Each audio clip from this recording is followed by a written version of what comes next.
Good morning. Please stand. Thank you, Paul. Please sit down. Good morning and welcome to what I'm sure is a first for Hampton School, our first virtual assembly. In what is often regarded as his most powerful speech given in Cape Town in June 1966, Robert Kennedy said, "There is a Chinese curse which says, may he live in interesting times." Telling someone you hope they live in interesting times is taken as meaning you hope they live in challenging and uncertain times, as opposed to times of quiet and of peace. Well, like then, these are certainly interesting times. 563 years and 1 week after the signing of the will of Robert Hammond, which made provision for the founding of our school, came the Prime Minister's announcement that school sites in the UK were going to have to close to the majority of pupils at the end of the week for an unknown length of time. We then had the announcement on Monday night, which led to further unprecedented but necessary restrictions to our everyday lives. These are challenging and uncertain times for all of us. And of course, those of you in the 5th year and in the 6th form have also been dealing with a particularly acute degree of uncertainty since the announcement about this summer's exams.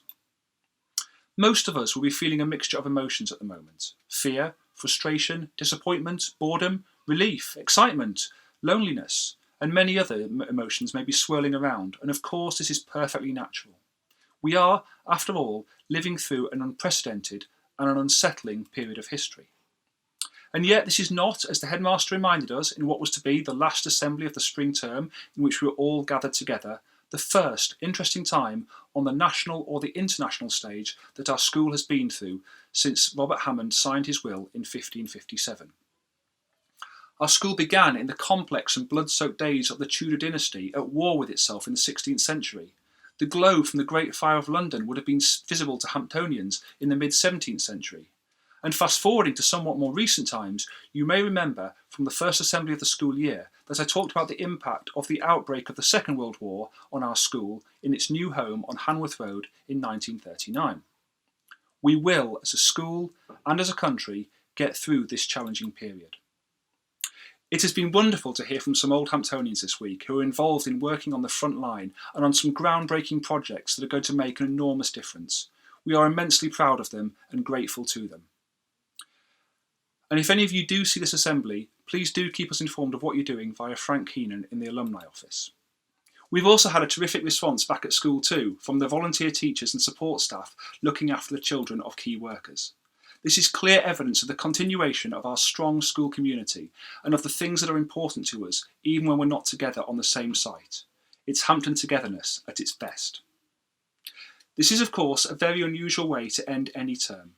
There's been such a lot to celebrate within the Hampton community over the course of the spring term, and I won't go into this now, as I know you'll be receiving a newsletter from Mr Nibbs with a link to the spring edition of News from Hampton very shortly.